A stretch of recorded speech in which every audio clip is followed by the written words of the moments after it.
still I will try my best to present his all achievements within this few words, because he actually doesn't need any introduction amongst the academicians, but still it is my duty and my pleasure to introduce him. So let me welcome Dr. Harihara Prakash, a former fellow, for this excellent webinar for academicians especially. He is undergraduate from Pondicherry Central University in 1997, and PG program. He has done his PG program from MGR Medical University, Tamil Nadu, in 2001. He's a doctorate in physical therapy from National University of Medical Sciences, Spain, in 2015, and a former fellowship in IPE Manipal in 2019. He is a post-graduation diploma in osteopathy and chiropractic from UK. Actually, he is a unique amalgamation of neurophysiotherapy and orthopedic physiotherapy, which is a very rare combination amongst our community. So he has got so many certifications as well as awards from this. So he has been a fellowship in orthopedic rehabilitation by Apollo Hospital Higher Education Department. He is certified childbirth educator from Linda Herrick Physiotherapist. He's a certified neurodevelopmental therapy and early intervention program in high-risk infants from Mexico. Certified sensory integration program from Kimball Barthel, Canada. He has done his certified course in NDT for adult hemiplegic by Dr. John Demore from USA. He's a McConnell taping manual therapist, certified manual therapist by Tim Man, Australia. He's certified from balancing exercise and PNF by Helen Milson, UK. He has got the post graduation diploma in sports medicine also. He is diploma in yoga, certified in pranic healer. So the achievement goes on and on. Let us just narrate his excellent achievements at the level of India. He is awarded with the Rashtriya Vidya Saraswati Purushkar Award for Excellence Contribution in Field of Academics.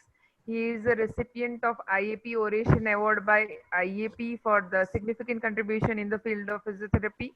He is a recipient of Award for Academic Excellence from Rajasthani Physiotherapy Association. Recipient of MG Mukashis, which is a very honored award for our physiotherapy profession. Is Dr. Mukashi's Professional Excellency Award for Outstanding Contribution and Excellence in Field of Physiotherapy.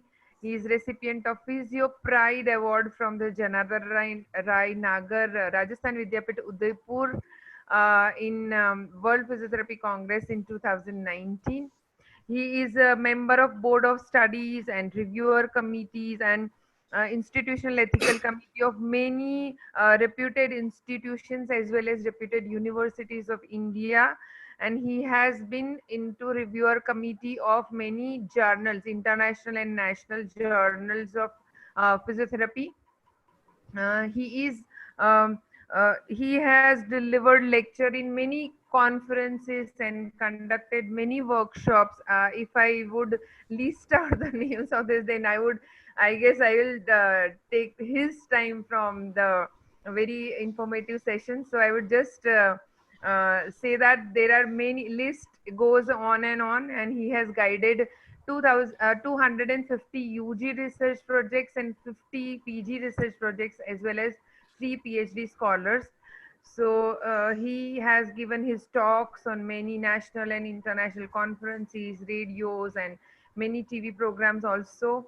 I would like to welcome Dr. Harihara sir on this platform of internet teaching or web teaching. And I'm sure all the academicians who are attending this would take some or other things which will help them to enhance their teaching skills as well as beneficial to their students also. Thank you, sir, for taking out your valuable time and adding this value in our profession. Thank you so much. Thank you. Thank you so much, Dr. Bhavna. it was very embarrassing. At the same time, feels good to hear someone praising you, but you didn't keep up my words and you have read out the whole content of what it is. Sir, I feel sir, humbled. it is my duty. Sir, it is my duty to let the audiences know to whom they are listening. So, on Thank you. behalf of and on behalf of IAP Women's Cell Gujarat as well as the National, we would like to thank you for contributing this to our skill. Thank you. I feel humbled as I hear all these comments and good words from your side to me, and I dedicate it to my parents, my teachers, my mentors, and of course my dear students, because of whom what I am here today. Thank you so much. With this thanks note to all IAPWC and all the principals across the country, the globe, and all the teachers and all the students. I just go on to the topic. I especially thank IAPWC for giving this wonderful opportunity to interact with you all virtually. At the very outset, I wish and I pray that this COVID-19 must be keeping you all a little bit held up at your places. I pray to the Almighty that the situation should turn and we have to get back to the normalcy, or rather we should adjust to this new normalcy, the term which has come new normal. I think this has helped us to explore a lot into our own field, the whole global educators, especially health professional educators and physiotherapists have really taken up this challenge and have ventured into a lot of webinar series. I think if we do a small research count on how many webinars happened across the globe by which professional, I think we'll be standing out in numbers with all good topics. I've been silently listening and to all the interactions happening in our state, Gujarat as well, and listening to various other global webinars happening on various topics. It's very heartening to see. It is one of the advantages that Corona has done to us. Apart from, there are a lot of pluses because of Corona. Like we are now connected virtually. Probably we may not be interacting this much before Corona, but now we have been interacting regularly on a virtual platform, seeing each other. Then we are close to our family members, and there are less of other crime across the country. There is no pollution. So beautiful things are happening. So with this note, let me just get on to this topic. Just a second. Thank you.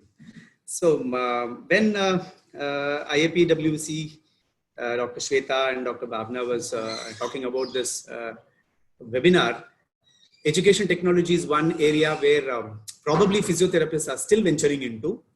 FAMER has given a great opportunity for me to learn many good things. I could see Dr. Swarna over here. Welcome, Dr. Swarna. She's a very intelligent, a great FAMER fellow who is from Ahmednagar. She must be agreeing to my words because FAMER gives us a lot of education information, how to tackle the students, how to deliver the modules, what are the basic skills required. So this topic is going to be an eye-opener for many, and for experts in the field, teachers, professors, it may be a refresher course like. And the disclaimer is that I have taken it from various FAMER workshop modules from where I have learned many of these nuances on the NAC, plus my own experiences I'll be quoting in between the slides as an examples. And most importantly, my humble apologies I would like to place beforehand before I start the lecture. I term myself as electronically handicapped. You know, disabilities, there are not only 21 people like me who are technically not stronger. I have to take help of my faculty to get into this virtual platform. I am a F2F teacher, that is face-to-face. I would like to see the students, look at their faces, see their responses. Are they happy? Aren't they happy? Did they get my point? All these things are quite possible when you are in a traditional classroom, F2F classroom where you will be. But here, it is a little bit tough to know whether the other side, it is like I'm talking to the computer, talking to the laptop, looking at the screen, which is something a bit embarrassing. So if anything goes wrong because of my technical fault, please forgive me for that. Another one more thing is that since there is no much of chance to have a great interaction during this 45 minutes or 1 hour of talk, I'm sure you may be having some doubts, or you may want to add some points, or you may want to debate, or you may want to contradict certain areas. You can just put it in the chat box. So once when the lecture is over, we can open up and discuss one by one, if at all any queries are to be answered right away now. Otherwise, you are always feel free to contact me through email or through phone numbers, WhatsApp, and I'll be glad to answer all your queries and take up points from you if you want to add on something, because teachers are lifelong learners. Learning never ends for teachers. We have to keep updating ourselves. Each and every day is a new day for us, and we learn from each and everyone, right? From a child whom we treat, or from the students who are attending our lectures. I grew myself, I have groomed myself, I have corrected myself from my own mistakes. So this is another chance for me. More than me teaching or sharing my information, I'm going to collaborate with all of you to get more information from you too. So feel free to write to me in the chat box, or later after the lecture, if the time is less, I'll be glad to answer you. So given the present situation, this slide is mind-boggling.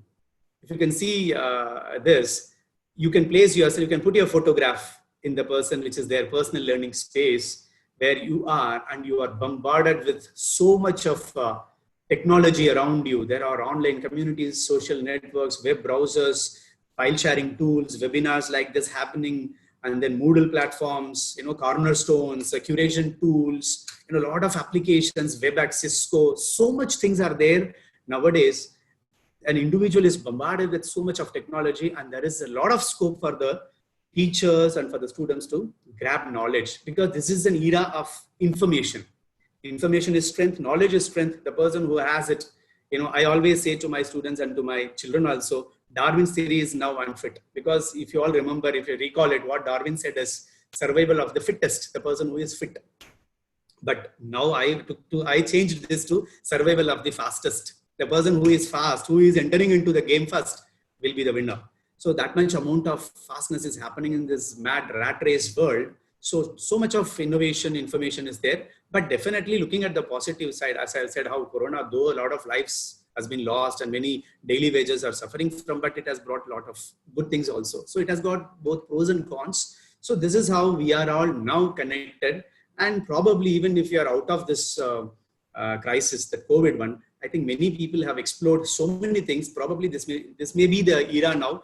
Virtual classroom, virtual platforms. We may be interacting with the students, co-professionals through such platforms. Thanks to the technology, and they are the people who help us out to reach all of you. This is how we are now placed.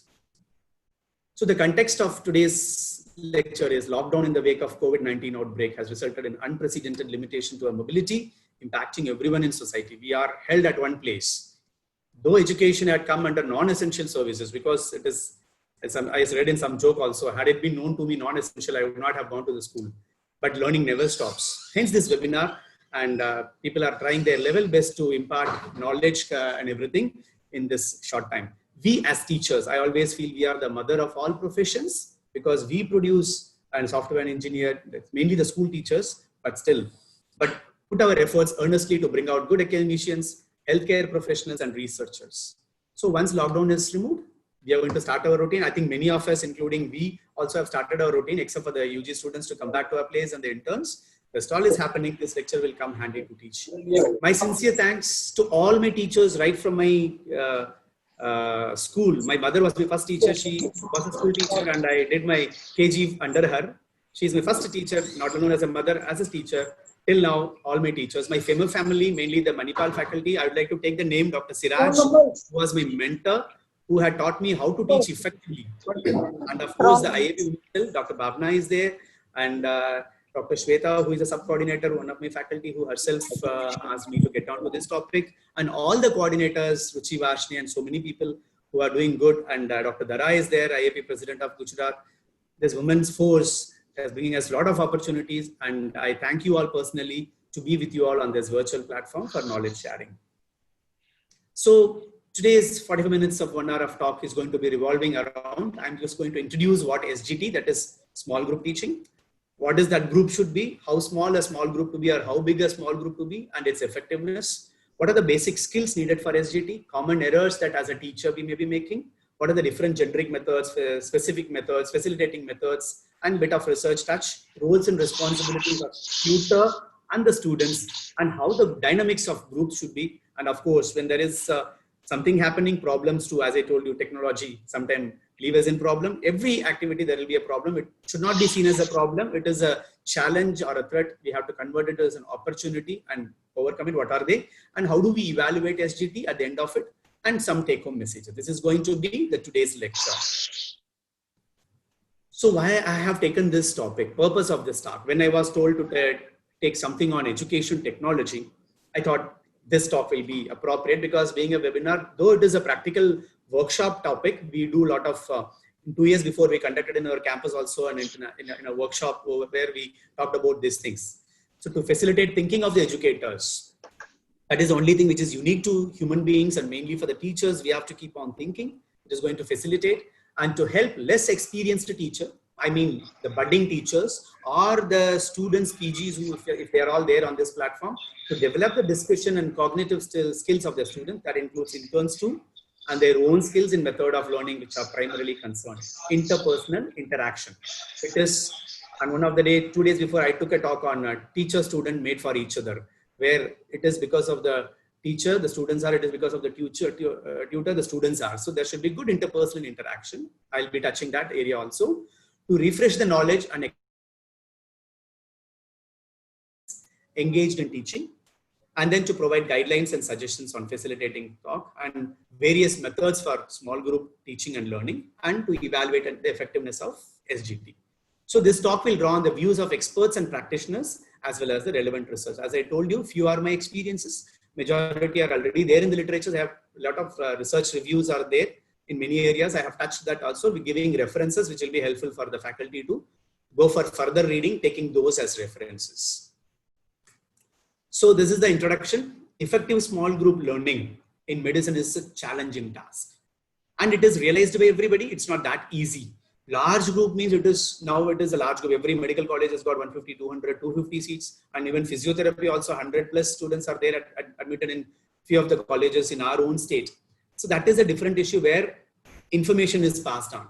But small group learning means we want them to get onto the topic, understand everything, which is a challenging task.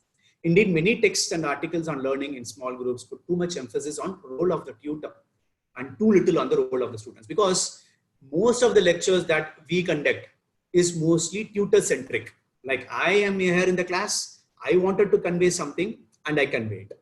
So teaching happens because it is tutor centric, but does the learning happen? Teaching learning is like husband and wife, like how research and biostatistics are. Teaching is incomplete without learning. So learning agar hua nahi hai to teaching ka koi fayda nahi hai. But we are not looking into we focus too little on the role of students. I'm going to touch that also in the coming slides. So Stenhausen, way back in 1971, we are talking about Famer and Fellowship, which is all from 20th century only. But he has talked in those days, developing small group teaching depends as much on student training as on teacher training. Both. Student need also to be trained. What is small group? What is your norms? What are the basic etiquettes that you have to follow? What is expected out of you? Teachers are getting trained, like these workshops are going to help us to know what is it. But students from the other side, the other receiving end, that user people should be having a friendly atmosphere. That is also equally important. So to this point, we would like to add, I personally add that an important part of role of the tutor is to help students to develop their discussion skills and thinking beyond those attained in senior secondary school. We have been talking about pedagogy, andragogy. So it's a systemic way of delivering a module, but secondary school is a different thing. It is a spoon-fed thing, but when they come into the college level, where there's such type of professional courses, we need to concentrate on andragogy, which is self-directed learning. We cannot feed them each and everything. We have to give them the taste of it. We have to give them some basic order. We have to make them get onto the topic and try to, it is in the Miller's triangle, highest way of learning is going to be learning by doing it. We have to give them free space to explore more. I always believe, and I'm sure my children are much more intelligent than me. My students are, even for this today's lecture, I took one of my alumni's help to get on to all these things. They just need a sort of trigger, that's it, and they'll be doing the best out of themselves. So we have to help them to develop those discussion skills and thinking beyond. That's more important. So coming to the next area of groups and their effectiveness. I have underlined one word over here, interaction. Group is just not a collection of individuals. It is not a group until they interact. Maybe 2 people or 4 people. Communication is when one-on-one people are interacting among themselves. So only if they interact, that is called as, it is only called as a group. How do you create a small group? What is the number of small group it is going to be? I have quoted a small example over here. If the classroom is of around 200, approximately 25 to 30 is a small group. If it is of 50 students, ideally in these scenario, many of the colleges are having 30 to 50 to 70 students. So ideally it will be between 5 to 10, which is a small group. So it is somewhere, it is a rough number, arbitrary number. We need not, it's not that we have to restrict it to this number, which I've quoted over here. It is just an example of how a small group should be defined. Because ultimately we want interaction to occur.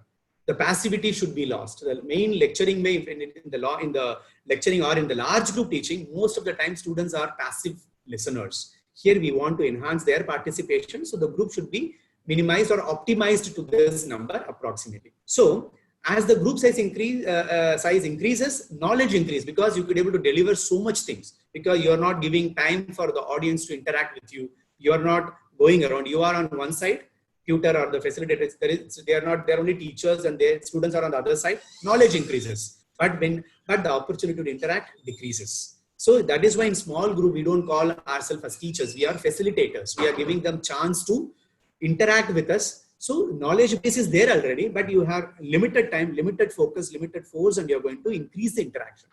So the Bales et al., he has talked about it. A group of 3 or 4 was best for developing critical thinking and decision making. And everybody will now disagree over how is it possible in a medical school which is having 100 plus teachers. So we have to adjust. One has to work with the groups. One is given. So ideally you need to develop your own concept and you have to develop your own group. So what I personally say at this juncture is you can still do small group teaching in a larger group also by splitting them into parts. How to do it? The coming slides will be helping you to understand that concept. I guess so far now it must be clear, and I apologize if people are not getting a hang on what I'm telling it. You please put it in the chat box. I'll get back to you at the end of it. So what are the benefits? Why do we talk about SGT in this scenario when there are more number of students? Ultimately, knowledge transition should occur. So the main benefits is development of discussion skills and thinking. Ultimately, you're going to work on the brain. You have to make them think more and explore their attitudes. Because one thing I have observed in the large group, probably after 3rd or the 4th bench, you may not be seeing them what is happening at the last 10 benches. And we never know their attitude. And many of the students sometimes GT, that is the small group teaching, that's development of discussion skills and thinking. That is one thing which we are going to get benefit out of small group teaching. And I was telling about the exploration of attitude. That is, we wanted to improve the attitude of the student for which they are here for. Irrespective of their personal likings or dislikings, we wanted that when they are in the classroom, they should develop the attitude of respecting each other, giving chance for others to interact and to say their views. So this SGT is going to effectively groom them to know about their attitudes. And the next most important thing probably we miss to do is sharing and reflecting upon experiences. This reflective writing, probably FAMER fellows will be understanding the important of work. We should always allow the student to go back, reflect upon what had happened. So in the education technology workshop, if it runs for 3 days, 8 days, 10 days, in that the one person will be given a duty as repertoire. Repertoire is a person who takes notes of what had happened in the whole day, right from the beginning to the end of the day, that activities. And next day morning, the repertoire's job is to come and reflect upon what had happened, including his own experiences. It is just not the summary of what had happened yesterday, what the tutor taught.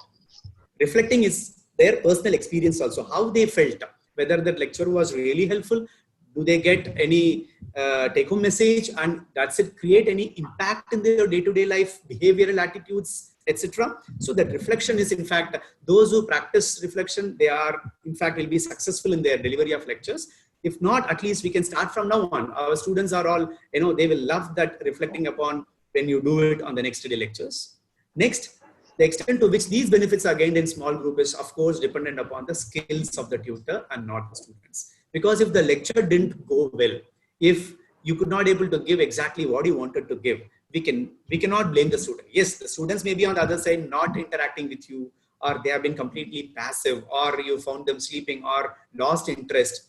Who is responsible for that? It is the tutor who is responsible for that. And you should have the skills. It is not the method which is important. It is the skill which is very, very important. You can adopt various methods. It is like, you are as a person, a good cook, you would have cooked very nicely the dish. But if you don't know how to serve it to others, probably people will not taste it. Or even if they taste it, also will not enjoy the food because the method of serving was not good. So on the contrary, if the method was not that good, but if you had a very good skill to deliver the content, probably they will enjoy the lecture. Like, you forget to put salt in that food which you have made, but you have given it in a very best way with all love and affection, or the beautiful way of serving it. People will not even see that salt is not there, or in the coffee, the sugar is missed out. So skills are very, very important, like how the delivery is happening.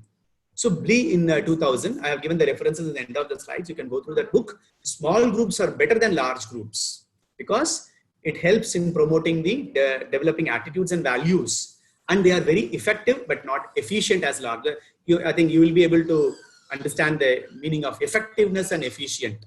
Effectiveness is more of outcomes, and efficient is about individual capabilities and abilities, how a person is. It is efficient that you could able to give what is to be given in the 45 minutes of time. Just keep talking and deliver the things, and you can give the information. It's just imparting the information. But on the contrary, SGT is going to make it more effective. Outcome. You are going to analyze after the end of this lecture. We have the learning objectives. Once when you are finishing it off, you should go back and see whether you got all those learning objectives met. That's very essential.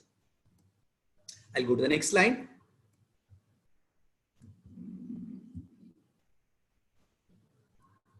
Is the slide moving, I guess? Yes. And there are a few more benefits. By having said this, I will not say that it is wrong to assume that all small groups are superior to all larger groups for these tasks. You should not consider that. Only your wife is beautiful, my wife is not beautiful. It is not like that. Everybody has got different method of, everybody has got different strengths, different weaknesses, different skills. So you have to adopt those skills to use for that particular lecture. So sometimes large group is also superior. If you, as I told you, if at all only information is your prime motive, just go address the large gathering. If you wanted to work out with the group, adopt the small group. So having said this, I wanted to give you this. It is wrong to assume that small group teaching is superior to all large groups. Next is the size of the group may not be as important as what the group does. It can be 2 or 20. So you have to look into that doing component. As I told you in the Miller's pyramid triangle, doing is the most important way of learning. So you have to see what the group does. So one-on-one monitoring happens. And as I told in the beginning, it is skills, not the methods, is the key to the effectiveness of small group learning. That has to occur. Next slide, I'll move. Okay, so here, this is one of the, I put a table over here. This is the basic. I was talking about skills and skills and skill. What are those skills? This is the skill. Asking question. I'll be deliberating on all these issues on the left-hand side. What is there? We'll be talking about in the coming slides. Discussion skills of the tutor and students. Asking questions that will lead to gaining understanding. By asking, you understand certain things. Then listening. God has given 2 ears so that you listen more.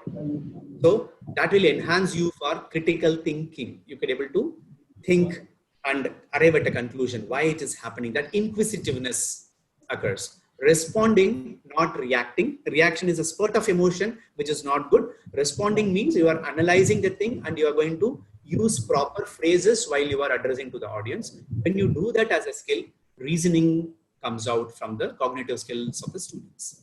Explaining, you have to each and every time you have to explain what you are talking about, which will lead to problem solving. When you explain, the student will gradually get on hold of what you are talking about. And the next most important is opening and closing. There should be always an opening remark of what your lecture is all about. And there should be a closing remark, which should be matching to each other, which will help in decision making. That I have decided to do this from today on. This manual therapy technique is very, very useful in treating this type of joint. So when you are giving it opening about what the manual technique is all about and ending with that properly, so the student will be able to, or the participants will be understanding and make quick decision of what is out of it. And preparation, which is part of everything, I put it at the end, which covers the whole thing. How it is prepared, as I told you as an example, mother cooking food, how she prepares, that's very important, which will help in creative thinking.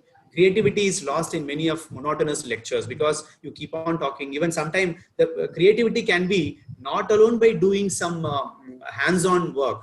Even if you modulate your voice, give a good pause and pause in between, raise your voice at where the emphasis has to be given, slow down your pace where you have to give space for the student to think.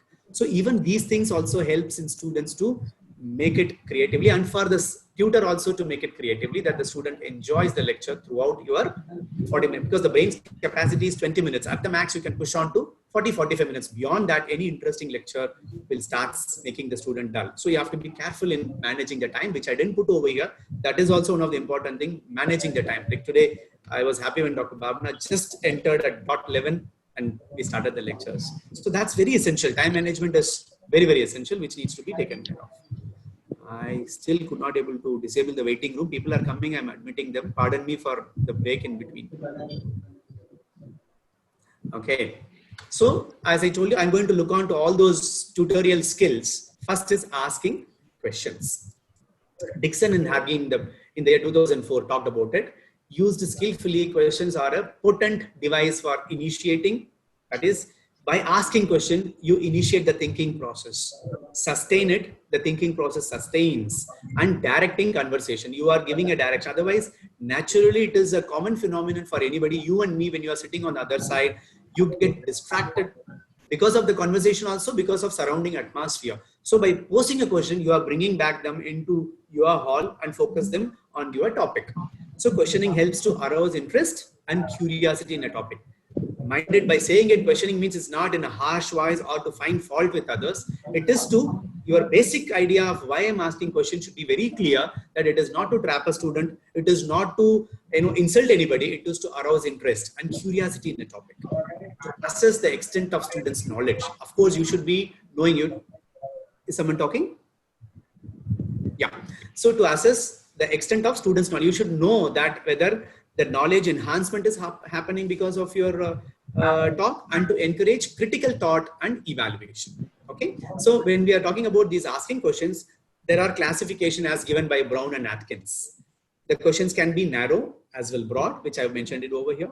It can be recall, which is thought-provoking, confused, or it can be clear, encouraging, or it can be threatening. So we need to be careful in using when to use what. By saying this, I'm not telling that put a threatening question, but sometimes we act, sometimes that we, to make a person come out of with answer, sometimes we threaten them. If you're not telling the answer, I'm going to fail you. But doesn't mean that you're going to do that. But that time saying sometimes inhibit a student in giving the answer. So we have to be very careful in using the phrases. What is that phrase makes an impact. Now I understand as a teacher how I behaved as a student, and many teachers who have influenced me in my life are those teachers who are very kind, who have been very close to the students down to their level to pick you up. So those teachers are still holding close to my heart. So you have to be always taking that as a key thing, that you are here for the students.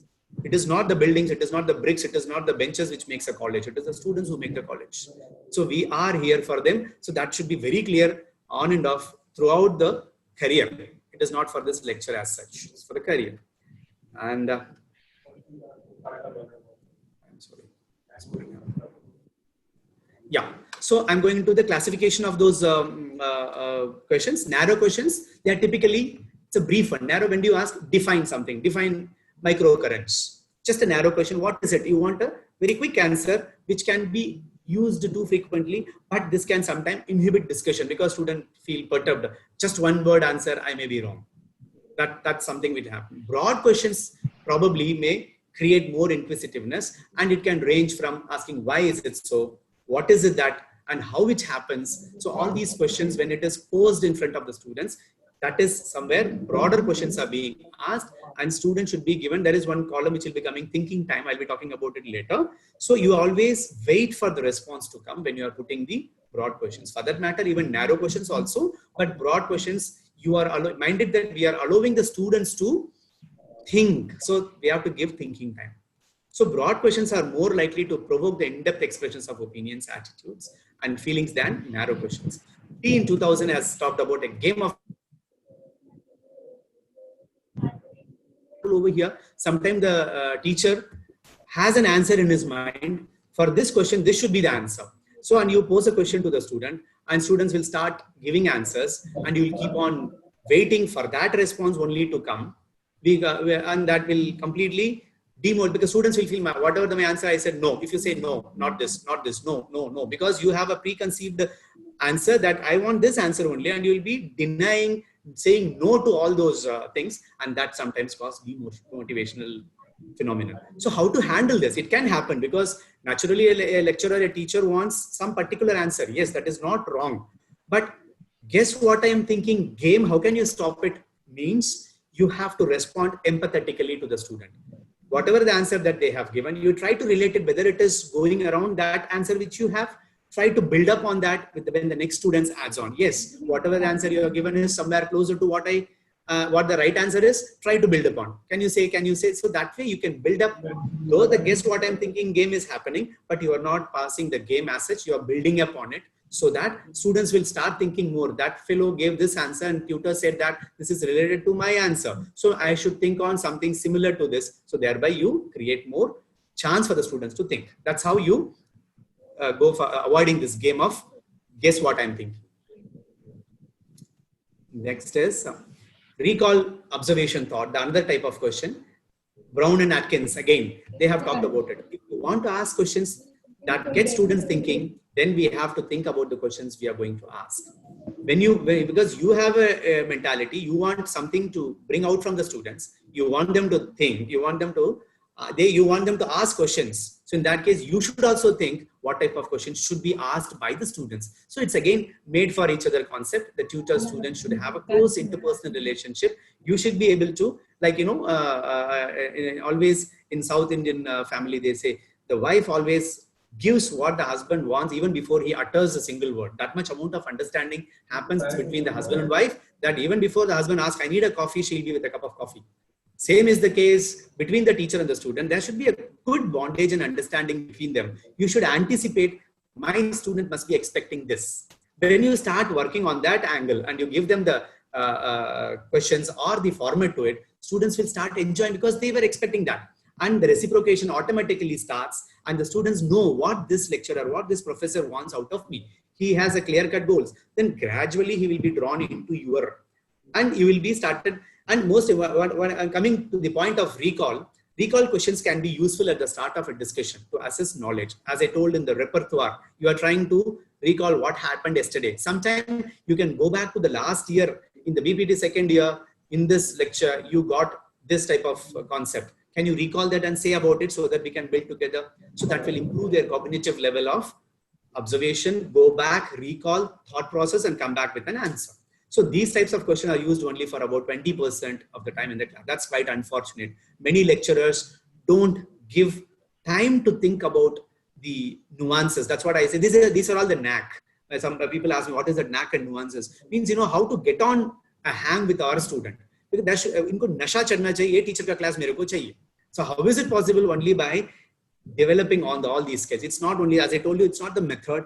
It is not the content alone which is going to create interest. It is you, the way, the skills, that is going to attract the students to. So they will get exactly what is to be taken out from you. So there should be a good recall, observation, thought type of questions.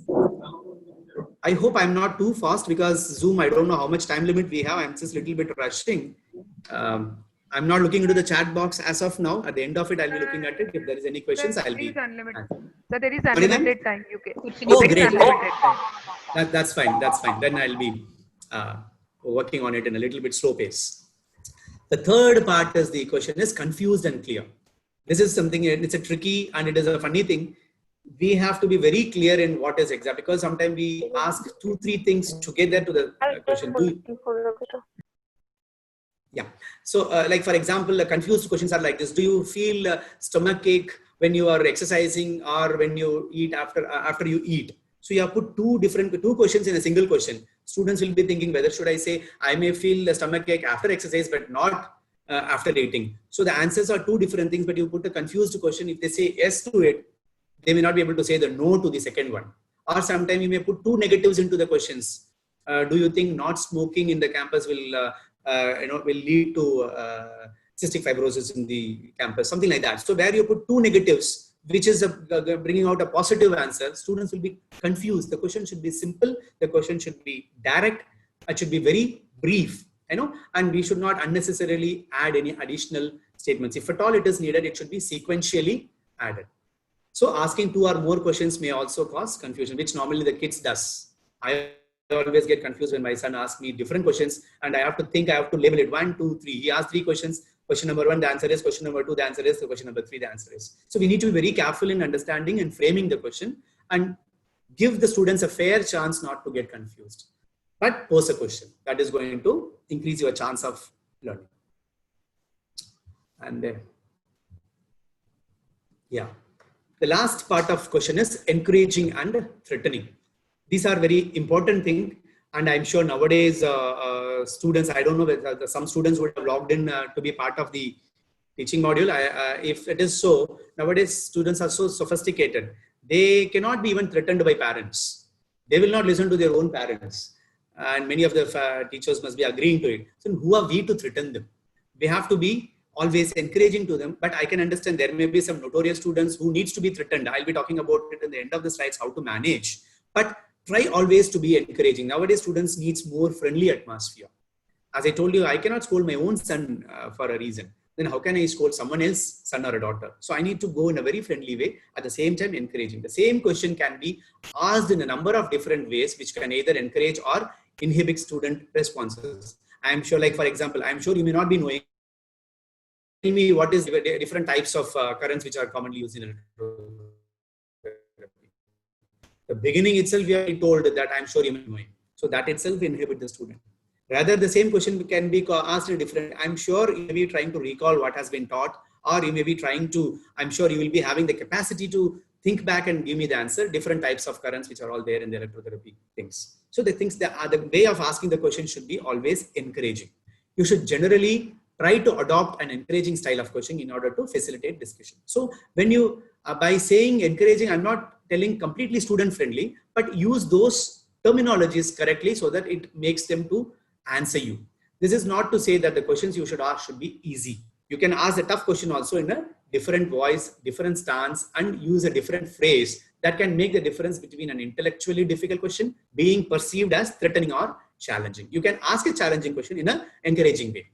So there are two ways to use that. One is prompts, another is probes. The prompts are something where we call it as hint. You give a clue. Like commonly in the practical Viva OC, we use those prompts. In the undergraduate level, you ask a question, students is not able to understand exactly what the question is. You give a hint to them.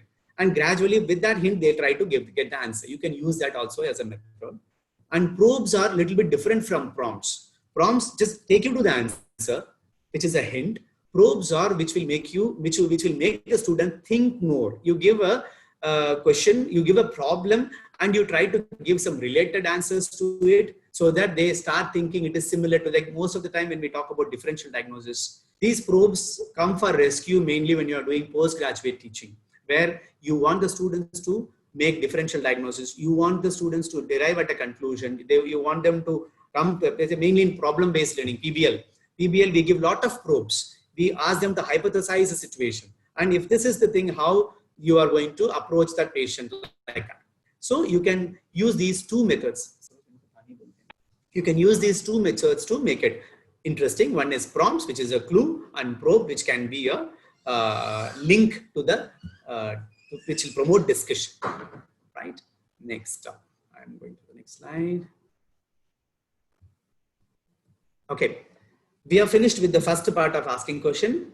If you remember that particular slide, which can lead to the cognitive skills. Second is most important is listening. Listening is the most fascinating thing. I always feel that. It can be listening to a good lecture. It can be listening to a good music. It can be listening to silence. You derive many things out of silence. Early morning listening to the birds chirping. or in the late night when calmness, peace is there, listening to yourself, your own heartbeats, your own breathing things.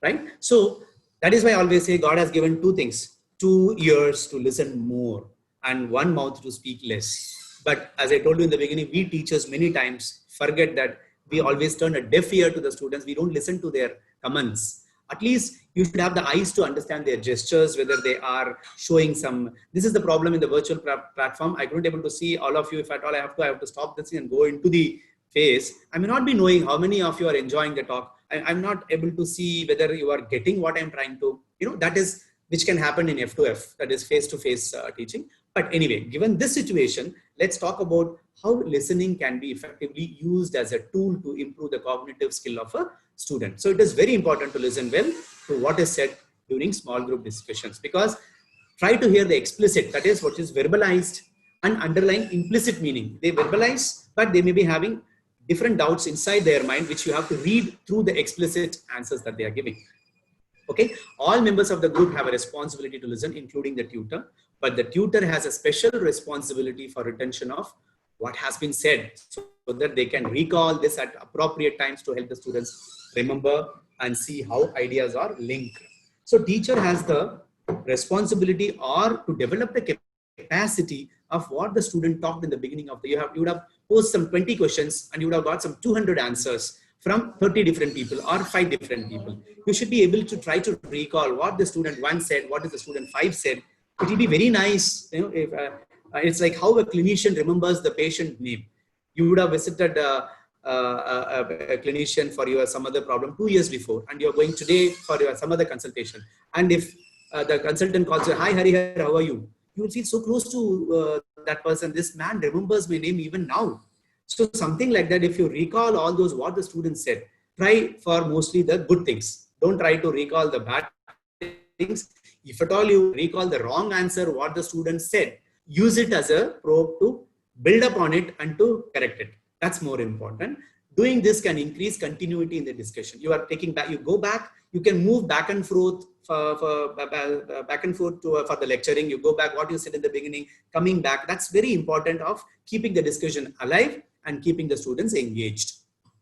So let's see what are the, still people are joining. Okay, the levels are listening. How? Because when I say listening is very important, how do we listen? There are 6 different types of levels of listening. Everybody adopts this at various levels. You can compare yourself. Skimming is casual listening.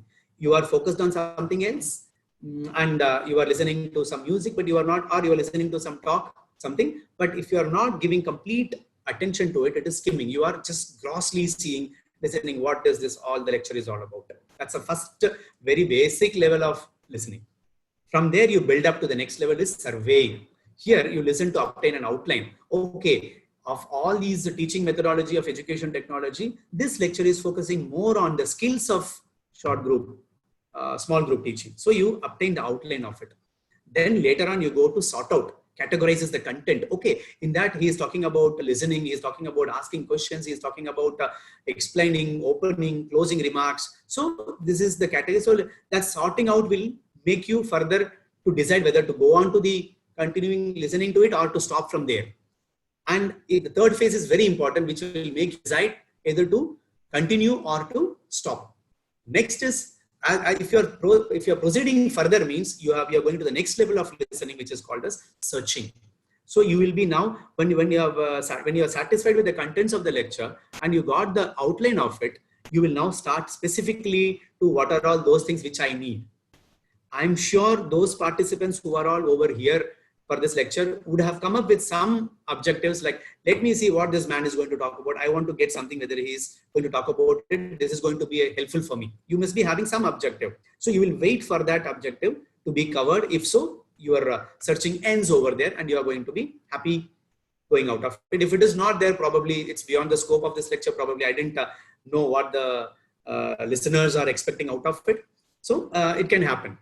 And next is, after the searching phase, the last phase of listening will result into studying.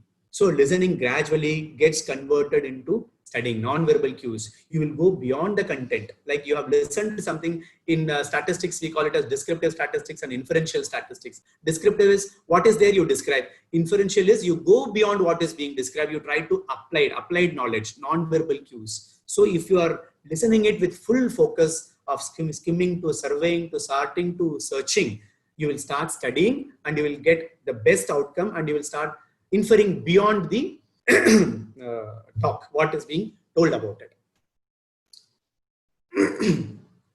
Next, third part of it, we have finished about asking questions. We have talked about listening part, and third component of small group teaching, you should ask question in small group teaching. You should listen to what the students are talking, and now you should respond. Take a small break.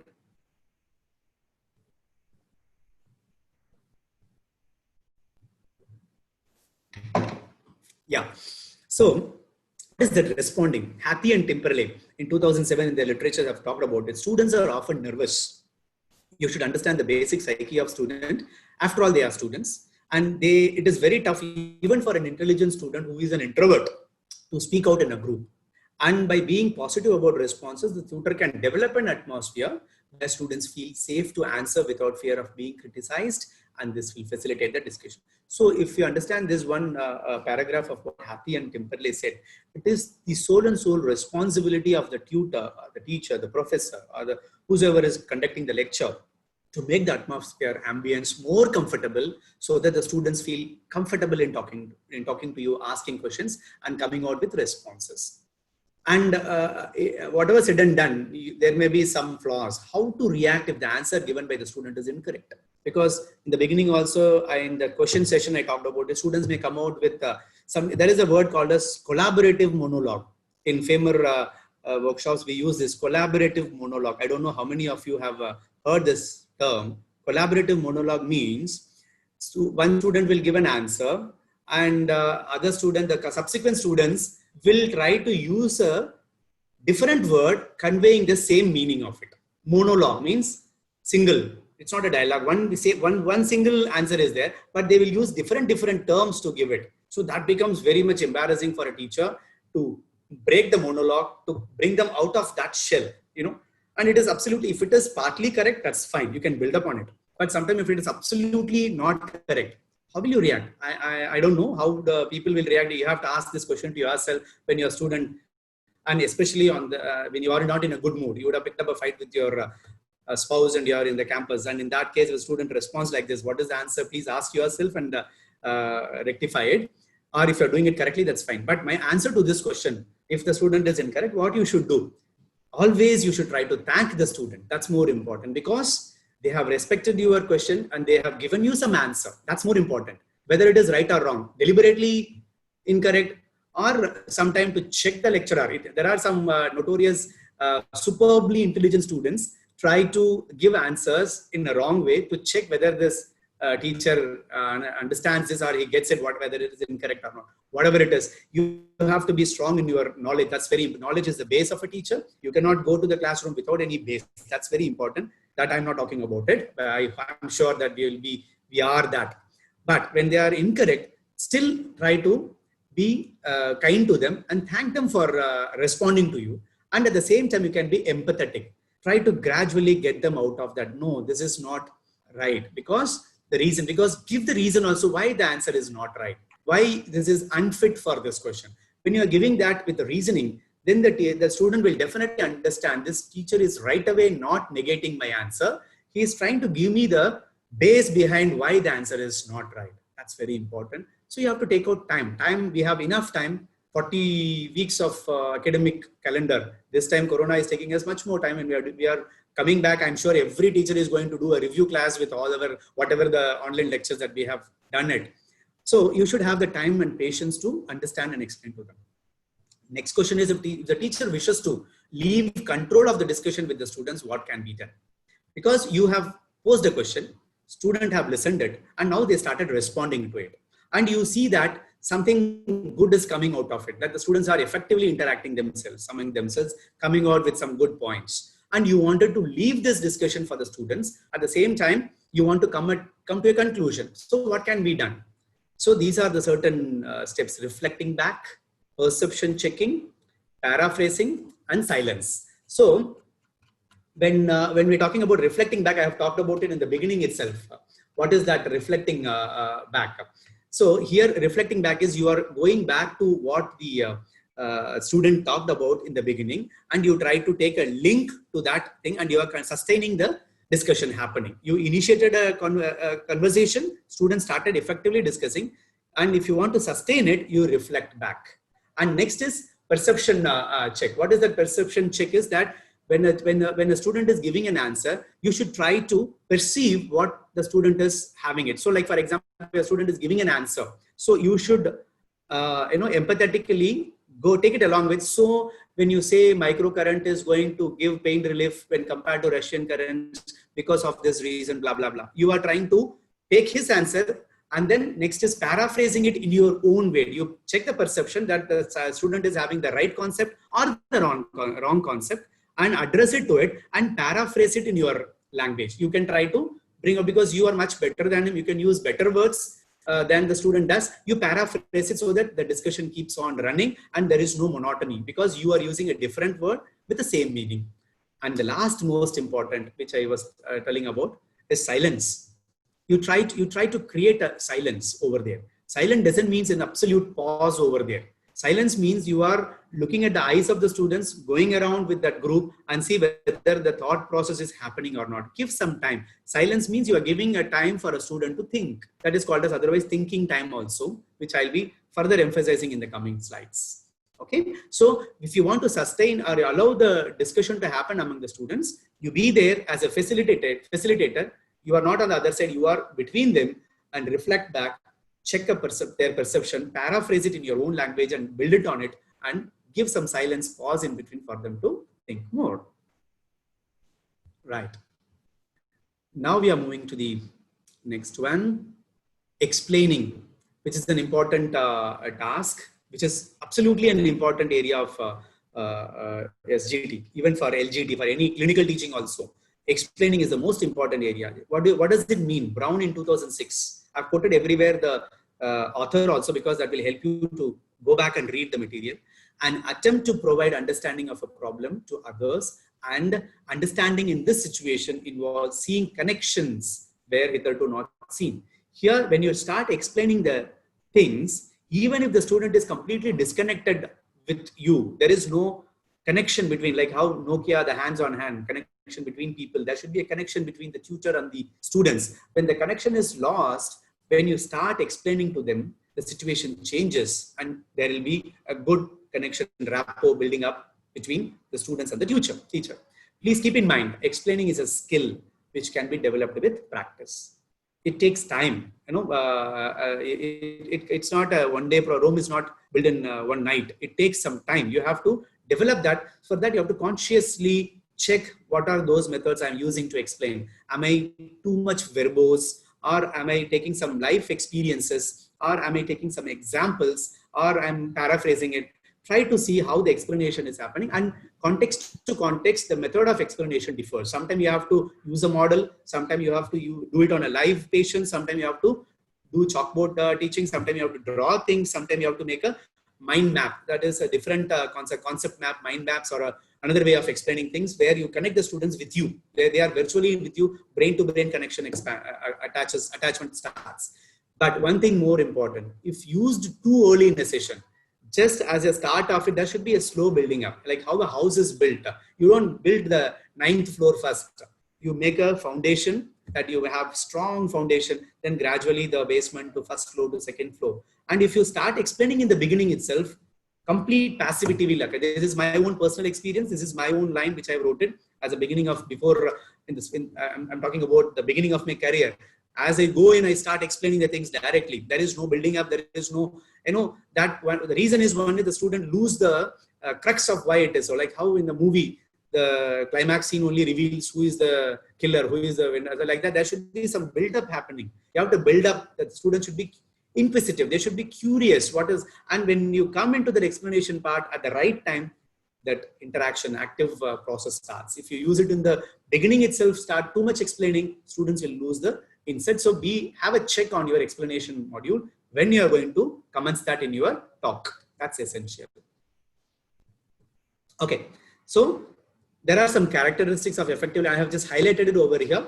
Clarity and fluency. You have to be using proper terms, avoiding vagueness. Don't use vague words, and ambiguity should be not allowed. It should be completely unambiguous. Emphasis and interest. You emphasize on what it is, and it should be having an interest. The explanation should develop interest and inquisitiveness among them. As I told you, use examples, clear and appropriate ones relevant to the context, and it should be more organized.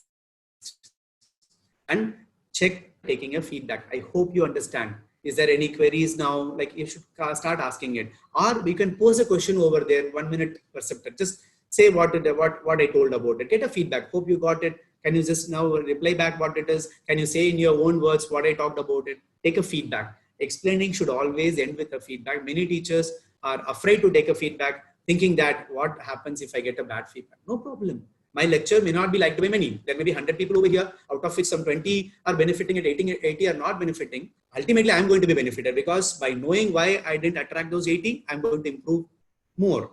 Otherwise, if they're not interested, means I'm not responsible. I'm least bothered. I'm happy with what the 20 is. So let us not, as a teacher, you are like a warrior in the forefront.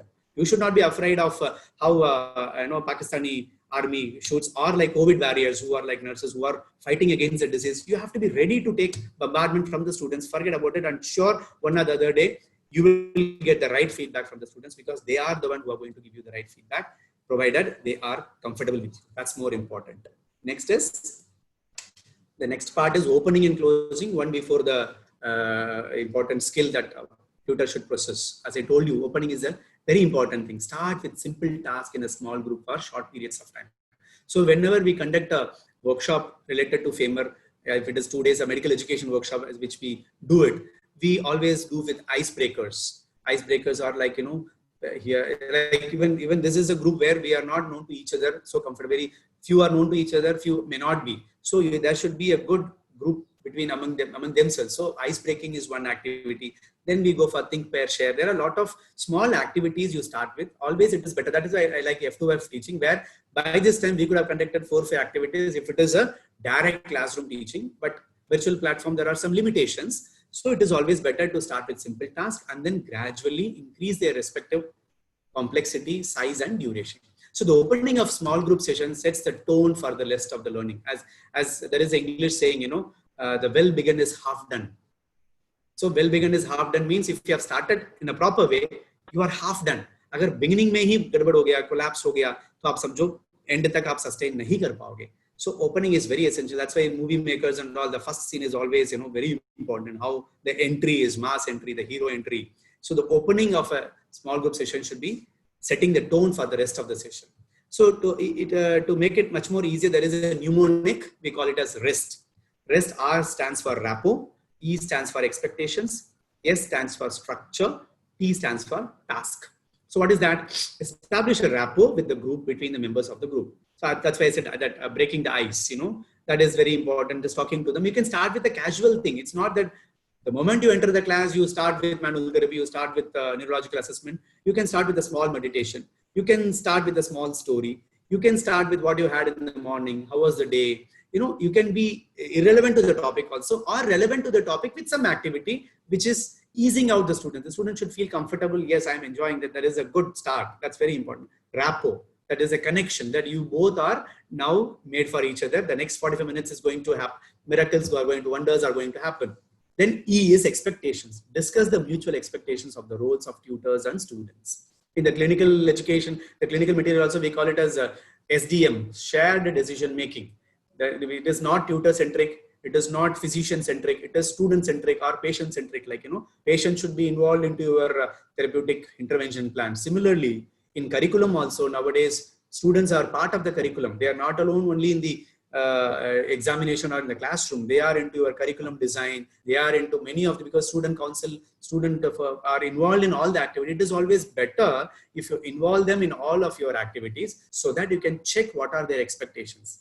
If they expect something beyond out of the box, probably you have to bring them back to it. It's not that they may expect a good pizza in the classroom every day, which is not, I'm not talking about that. Expectation in the sense, the learning objectives, what is expected out of this lecture. You have to be very clear about it, and then so that you can deliver accordingly. As I told you, if they like only, they will start taking it. So that expectation needs to be met. For that, they should be known to each other. S stands for structure. Outline the structure of the course and of the small group session. So structure, design it.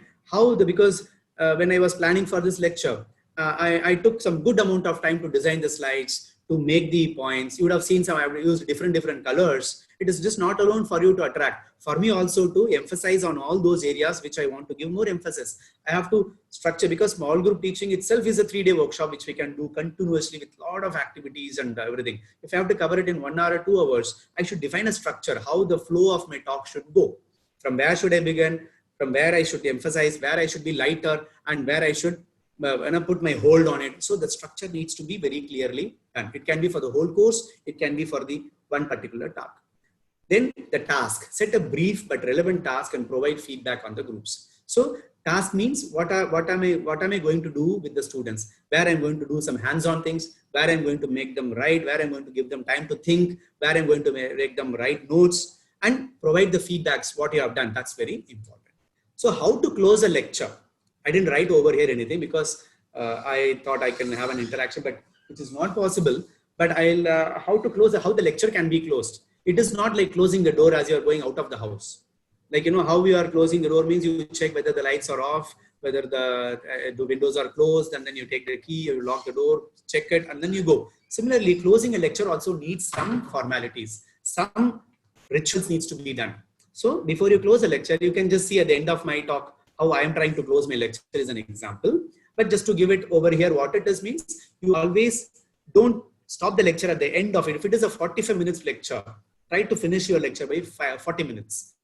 Give 5 minutes for 2-3 more reasons.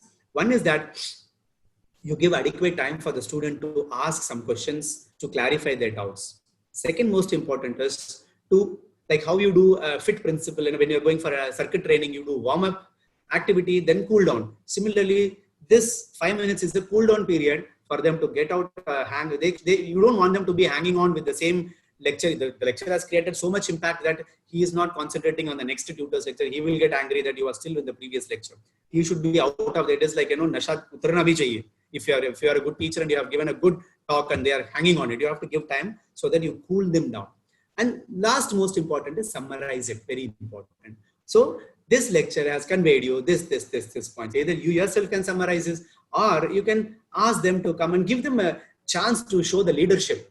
Let them not sit in their chair and talk. Ask them to come over here next to you, stand facing the audience, and let them give one point. Or sitting from, or you can do a flip chart. You can put a chart over there and make them write what do you understand today. So these are all activities will engage them, and they will be completely, it is getting embedded into your brains as you finish the lecture, which is essential. Closing the lecture is as important as how you start a lecture. Like how a house is built, as I told you, jitna building ka foundation important hai, utna outlook be important. The paints that you use, the elevations that you give is equally important to the foundation. Both should be matching each other. Both are essentially important. You cannot miss both. Okay. I think as of now, I'm okay with the pace and things are going on. Okay. Next is, we are entering into the heart of the topic, preparation of SGT.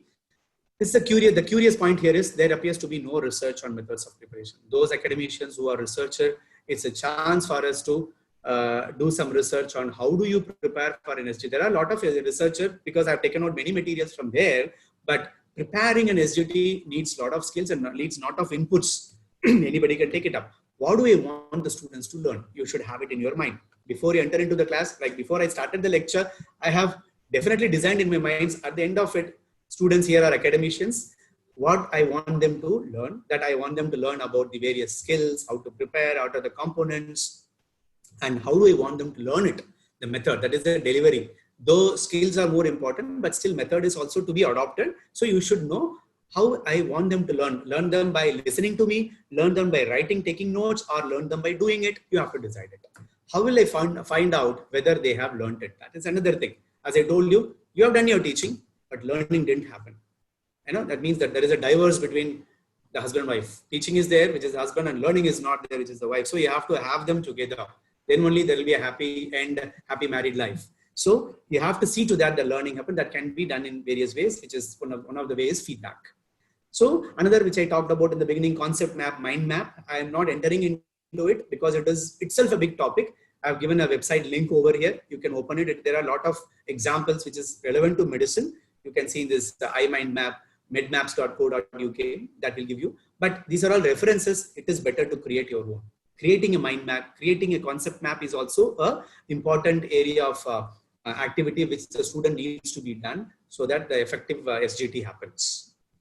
Okay. Next is common errors. This is very important. What not to do, because so far we are talking about what to do. We should know what not to do. It is like anticipatory driving. You know, जब हम driving skill हम सीखते हैं, गाड़ी चलाते हैं, हमें पता है क्लच ऐसे करना है, गियर ऐसे करना है, जाना आना. But we should anticipatory driving means what if happens if suddenly a cow crosses, if suddenly a hen goes, and if the pedestrian walks in between, or there is a sudden cut over there. So errors also should be noted so that you will take care that that doesn't happen. One is that tutors talk too much. As I told you in the beginning, the definition of a professor, the one who talks too much when others are sleeping.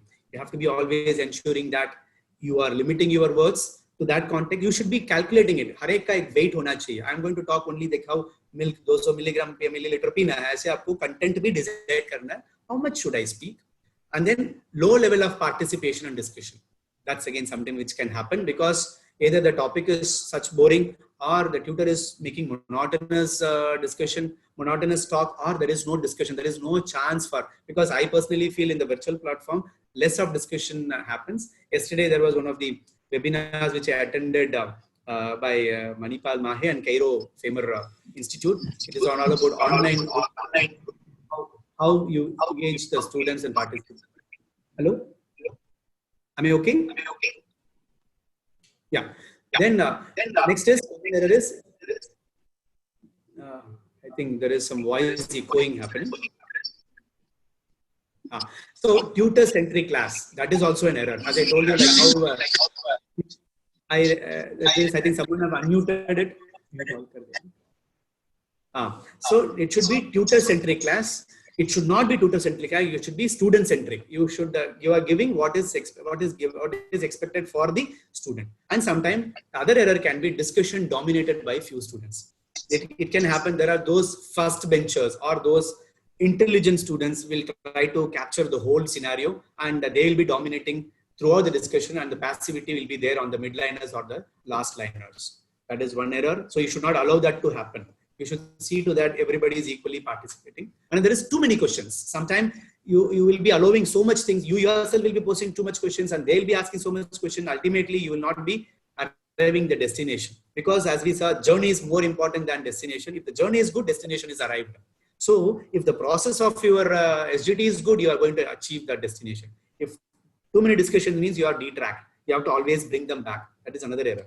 Discussion is unintentionally unfocused. It can happen. You would have taken an example, that is, you would have from the main stem to a branch, and you would have branching out, and you are left the main branch, main stem of it. So you have to be, that can happen unintentionally. Have a check on yourself that I am focused to my talk.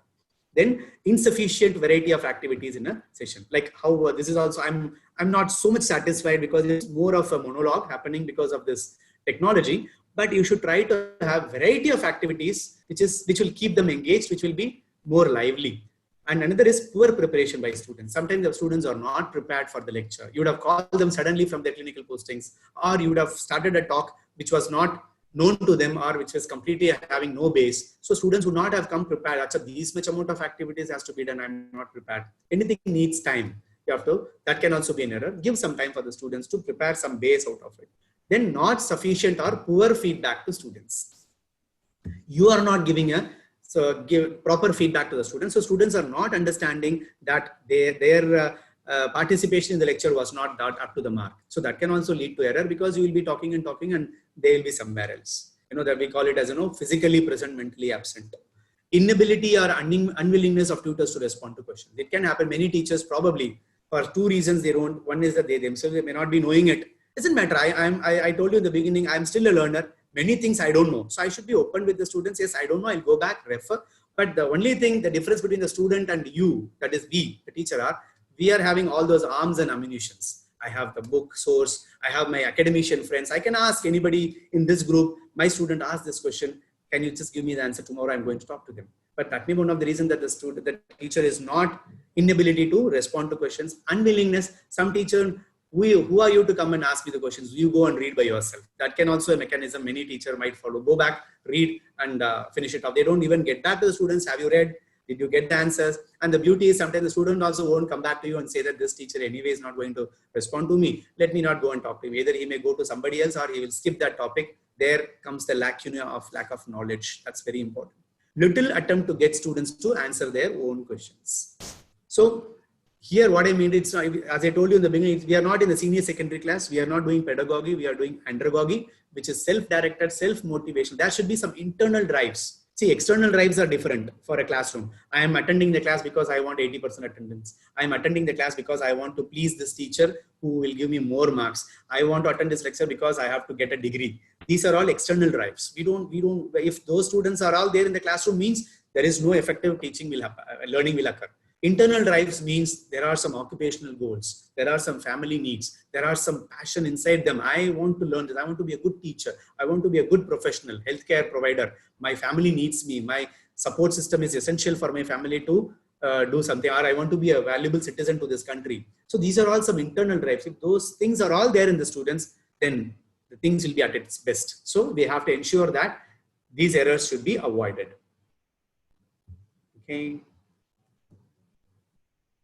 Methods of learning in SJ. Now I am coming to the last part of it. There are different methods for teaching SJT: facilitating methods, generic methods, and specific methods. So these are the various methods which we can adopt in our day-to-day life, small group teaching methods. What are they? I'll go into it.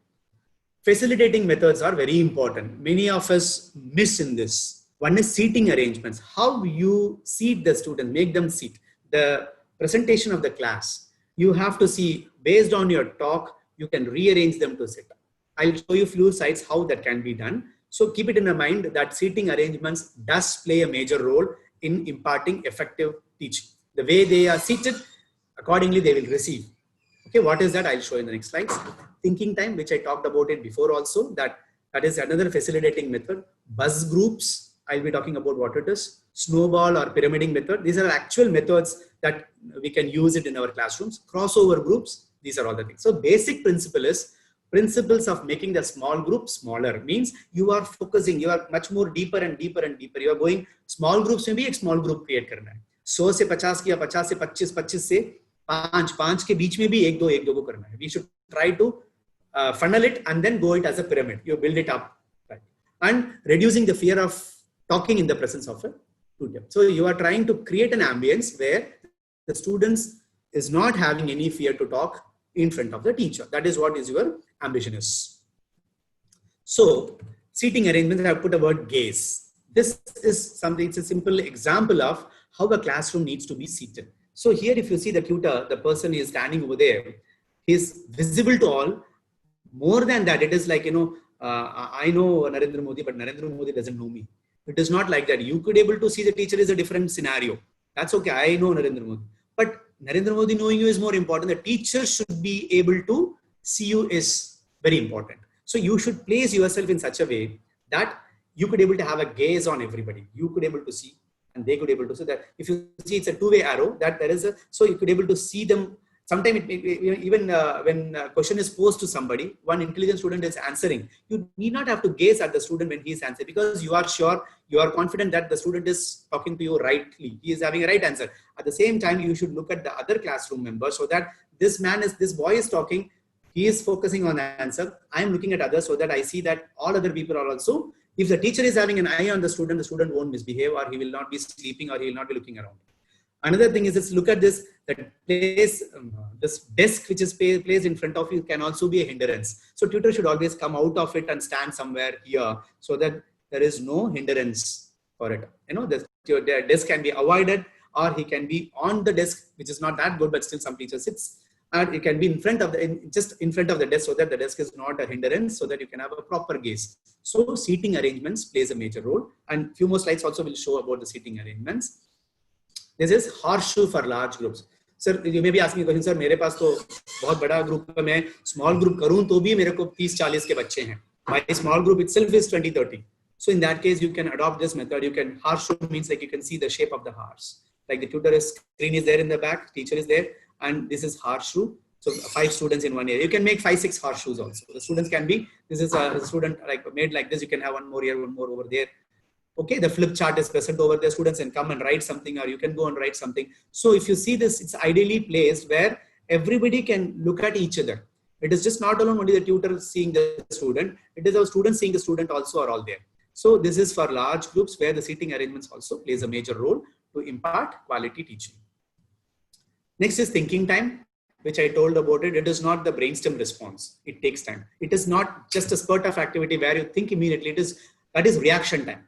Reaction time can occur within a second, microsecond also, because that is all inbuilt reflex mechanism. You react. Many of us, like, you scold them, or sometimes even murder also occurs because of reaction. Thinking time, it is not a brainstem response. It takes time. So if you want a group of students to think, pose the problem or ask the question, then give all of them time to think. So that is the crucial part. We should not jump into it, because if you want the answer to be told by the students, we have to give them time. So the time will give them the space to think more. Probably they could able to retrieve from their hippocampus. They could able to bring out the right answers, even if it is a wrong answer also, but they have started responding it to you. That's more important. They have seen in the previous slide, response is very important. Even if it is incorrect also, the student started thinking. And that is one advantage, that he started thinking. Second advantage is there is no fear for him to answer now. That is another important thing, that he started verbalizing. He could be able to communicate with you. What more is expected out of it? A best teacher can be the one who makes the student to talk. It is not about the content. It is not about the knowledge. आप नहीं पढ़ाओगे तो भी आजकल के बच्चे पढ़ेंगे ही पढ़ेंगे. I always categorize them. There are sometimes teacher is not needed for the students, because there are superbly intelligent student. चाहे आप पढ़ाओगे नहीं पढ़ाओगे फिर भी पढ़ेंगे, because उनके पास इंटरनेट है, फ्रेंड्स है, पढ़ेंगे. They will learn everything. There are another set of students, आप पढ़ोगे ना पढ़ोगे तब भी नहीं समझ आता है. So whom are we talking to is a big question. We are talking to those middle people who are somewhere in between, who want some push trigger, and with your guidance and facilitation, they'll do the best. And take my words, and these are the students who will be doing better in their careers. Those who are in the middle, not superbly intelligent, not dull, they are in between, can do wonders and does miracles for the profession. So take them along with you and give them. These are one of the ways to make them talk. So if you make them talk and respond to you, means you are at the base of the success and you can climb up. Another is buzz groups I talked about.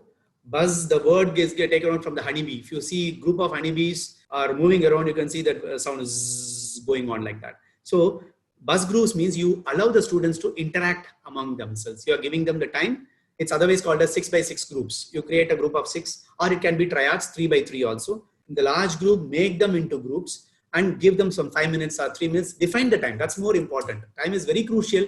I'm going to give you 2 minutes. Discuss, pose a problem to them, start discussing on it. And then after the 2 minutes of time, they have to come back to the classes, and the plenary session can be conducted, or one person can, each group can represent, and the teacher can build up on the talk, whichever the additional points you want to give. Buzz groups, real wonders. This can also engage the students in a very better way. Another is the beautiful method we normally adopt in our day-to-day life workshop and educational activities, snowball method, think, pair, share. If you see over here, these are individual students, student 1, student 2, student 3, student 4. So round 1 is think. Have the students think, write a question, give a question, and initiate a discussion. अपने आप को सोचने के लिए time देना. Student 1 will think on his own, student 2 will think on his own, 3 and 4 on his own. Second, round 2 means pair them up. First is thinking part individually. So 1 and 2 will interact. 3 and 4 will interact. 5 and 6 will interact. Pairing them means 2 people come together. I have already thought, I'll share my point. You have thought, the 2 will share with 1. 3 will share with 4. 4 will share with 3. So the groups will start pairing among themselves. And then last will be round 3 will share. Means 1, 2, the pair group will talk to 3, 4. 3, 4 will talk to 5, 6. 5, 6 will talk. So the 1, 2 will talk to the remaining. In the sense, if it is 2 groups, 1, 2, 3, 4, they will talk among them. So if there are 6 groups, 1, 2, 3, 4, 5, 6. So 1, 2 will talk to 3, 4, 5, 6. 3, 4 will talk to 1, 2, 5, 6. And 5, 6 will talk to 1, 2, 3, 4. So the effective mechanism of interacting among themselves starts happening. Snowball method is gradually we're pyramiding it up. 1 thinking, 2 thinking separately, 1 and 2 thinking together, and then 1 and 2 delivering to the whole classroom. So think, pair, share is another method where you could able to engage the students effectively. Another is crossover or jigsaw method. Jigsaw word itself will give you the meaning. You are trying to bring together different dimensions objects. Just a second.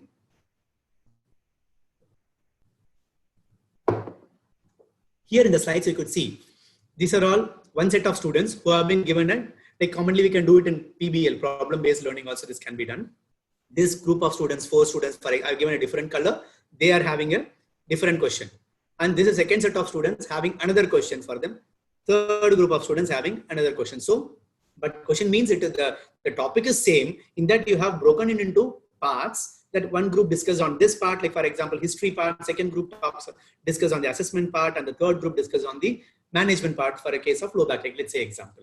So you are giving time for the individual groups to discuss among themselves. It can depend from 2 minutes to 20 minutes based on the condition. Once when the 20 minutes or 2 minutes comes to an end, you are taking one from each. This one person comes over here, from here another person, from here another. So each group will represent, one person will represent, and they will start discussing among themselves. So you are combining, so you are trying to bring out a solution. This person will talk about the history of the low back ache, and he will talk about the assessment part, and he will, so combined way the group will present to the whole group.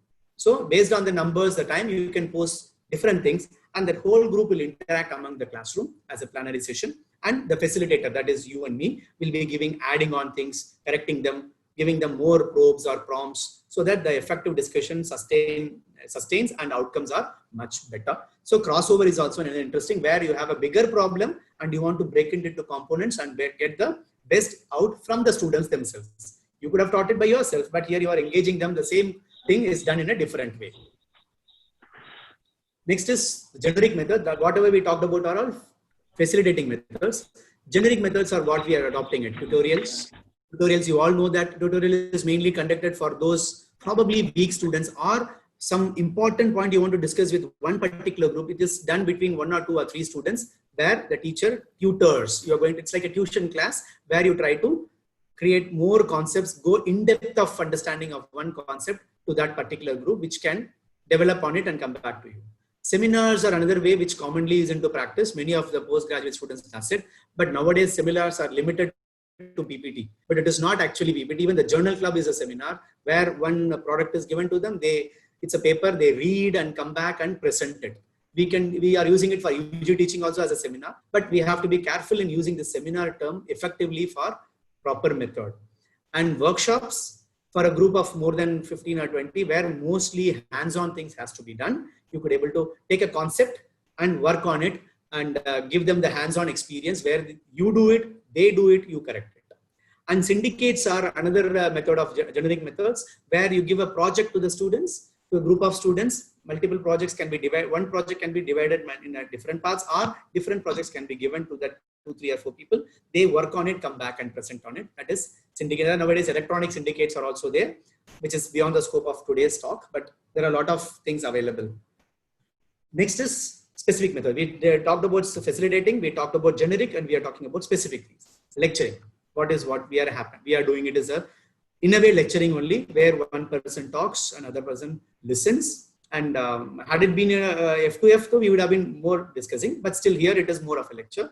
Then step-by-step discussion, like you initiate a conversation, discuss it, go to the next. So you are having a sequence of your content, and you go sequence wise, one by one, enable discussion. You are not talking everything at the end of it, you are doing discussion. At every part, you enable a discussion to happen. Then free discussion. Here it is completely, the students are let free to discuss about the problems which they are given, and the tutor is still there to control them in the sense, in order to avoid the detracking, but discussion happens. Another specific method. Brainstorming is almost like a free discussion, but here it is association. That means the students are like in the jigsaw, like, you know, there is lot, it is more about quantity than quality. You are not worried about the outcome of it. You want them to engage, let many number of students come in and start. Here you are again like ice breaking. You want to involve each and every student in the group and they associate among themselves. That's another way of doing short group. And role play, which is another effective method. If, for example, this is mainly for affective domain. In academician has been knowing about it, knowing about the psychosocial well-being of the patient, doctor, client age. You want to, it is very tough to talk in a classroom. Rather, you can develop a role play where one act as a patient, another act as a doctor, another act as a caregiver. So you demonstrate how doctor-patient relationship and interaction happens between this group. Example, I'm just saying it, which can be done as a role play method. It will be better than a classroom teaching. Fishbowl is another method where there are two groups, one outer group, one other, like how we were standing outside a bowl where the fishes is moving around and you are observing it. One group observe what is happening, and inner group will discuss and share the thing. That is fishbowl method, which can also be one of the method. Another interesting is tutorless groups. Sometimes you can, we call it as a group dynamics. You pose a problem, give them some 40 minutes, you get out of the classroom and let them have the freedom to discuss among themselves. At the same time, you have to set group norms. That's very important, because sometimes the tutorless groups, they go beyond the norms and something else outcome will happen, which probably unwanted for you. So set the norm before you leave the group, give them the time and get back to the group after they discuss it. Tutorless groups also sometimes, because here that inhibition is not there. There are no teacher, so the students can interact comfortably. Next is, I'm almost at the few end of my slides, another 5 to 7 slides are there. Dynamics of groups, that is called as group dynamics. How it is, collection of individuals only becomes a group when they begin to interact. In the first slide itself I told, interaction is very important. The dynamism happens only when the group interacts. Learning in small groups is essentially an interaction between a tutor, a group of students, and the task. It is a mixture between three things: the tutor, the student, and the task. It has to interact. The task is in the center. One side is the tutor, another side is the student, and that happens, that dynamism happens. Clearly, the personal characteristics and behavior of the tutor can have powerful influence on the moral and the performance of the group. As I told you in the beginning, the tutor needs to be well behaved, irrespective of his personal liking or dislikes or other influences that had happened in his personal life or outside environment, which should never reflect in the classroom. And because we are now discussing about a problem, not on a student, that's very important. The problem comes because if there is a notorious student in the class and he has given an answer which is incorrect, we will not target that incorrect answer, we will target the person, which needs to be very, very careful. Here, we are not discussing about the candidate, we are discussing about the talk. So we have to be very, very mindful in doing this, so which will establish a good rapport. Ultimately, outcome will be better. And groups which reflect upon their learning process. As I told you in the beginning, reflection, reflective writing, reflective thinking are key for retaining the knowledge, which will be more effective than those that focus solely on the task. So reflection, try to do that in your day-to-day life, clinical or in your classroom teaching, which is going to be effective. So when I talked about group dynamics, how to form the group is also an important. Tuckman and Jensen has given the phrases. It's FNSP, forming, group forming. First is you have to form a group. So that means you have to be careful. You and all can be a group. But that is why normally what to do is say number 1, 2, 3, 1, 2, 3, 1, 2, 3, 1, 2, 3 among themselves. All 1 will form a group, 2 will form a group, 3 will. So you avoid bias. That is one way of doing it. Or you purposely form a group where you have 1 senior student, 1 junior student, 1 clinical student. So you can form a group based on your need. Another is norming. As I told you, you have to set some ground rules, norms. This group is formed only for this purpose. Sometimes it happens in the classroom. You form a group. That group is formed for lifelong. They only become friends. They will call them for dinner. They'll go out together. So set a norm that this group is. They request the unmute to others because somebody is opened up. Hearing other voice, may request mute your audio. Please mute your audio. There are Miss Aditi, Miss Shubhashree, and Miss Lakshmi, whose audios are on. Please ensure to keep it muted so that others will be listening it. So group norms are very important. As I told you, set the norms. This group is formed on this process and disperse them. And then storming. Storming means then the actual discussion occurs. Forming, norming, storming. The storming is a brainstorming is coming from that where the group interacts. There may be likes, dislikes. There may be debates for, against. Allow the group to do debates. That's perfect. Nothing wrong in that because they are not fighting among themselves. They are trying to bring out some outcome. Let the storming occurs. And finally, the performing. Performing is you are coming out with the outcome, what is expected out of this particular lecture. So forming, norming, storming, and performing is the phase of the groups as devised by Tuckman, which is a very good method. You can adopt it for day-to-day life, classroom teaching. So now coming to the last part of it, problems in group. This somebody's audio is on and other voices are coming. Snehlata's audio is on. Snehlata. Can you please mute it, please? So 2-3 more slides to go, 6 slides maximum, I guess. Yes. So there are no foolproof methods of eliminating interpersonal problems caused by individuals in groups. As I told you in the previous slide, you would have formed a group. Probably they may not be getting along themselves, or the group would have been formed in such a way that all dull students have come into role, or sometimes the other way, all intelligent would have come into role. There may be some tussle clashes. So how it can be, there is no foolproof method. So the old adage is to be forewarned is to be forearmed. You anticipate all this. As I told you in the driving the car, you have to anticipate accidents to happen. So इसका मतलब हम गाड़ी नहीं चलाएंगे ऐसे नहीं, आपको पता होना चाहिए how to control it, when to apply the brake, when to take a turn, when to change the gear. So forearming is something like that. Ask yourself 4 diagnostic questions before you make the group. Is there a problem beneath the problem? जो हमें एक problem लेके बच्चों के पास जा रहे हैं discuss करने के लिए, उसके पीछे और कोई प्रॉब्लम तो नहीं है? Is the problem for the individual or the group? In this group, whether it is a problem among the group or one person is the problem. What is the priority? That is the group moral or the task. You want the group to get along or you want the group to come out with that activity. Which is more priority for you? अगर आपको emotional ways में बच्चे के आपस में hurting नहीं होना है तो group moral को संभालना है.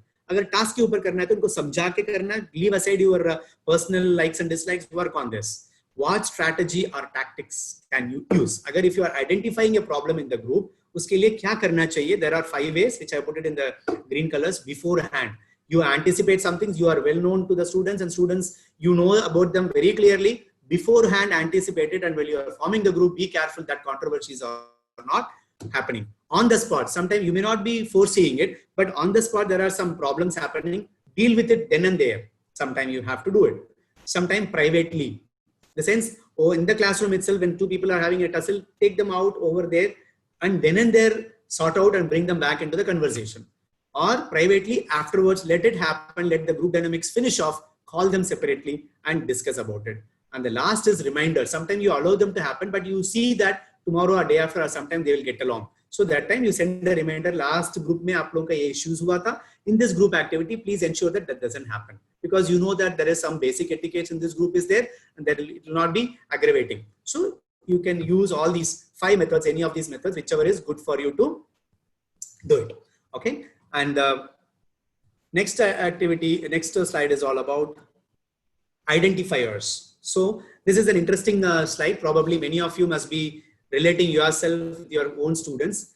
There are different types of students who can be there in the classroom when you're doing the teaching. Social loafers. They are all called as free riders. Means social loafers are, they come from nowhere, or they will be present and they'll be involving themselves in all the conversation, but nothing will come out of it, and they'll be giving all superficial ideas which doesn't form a base. You have to identify them. These people are more superficial.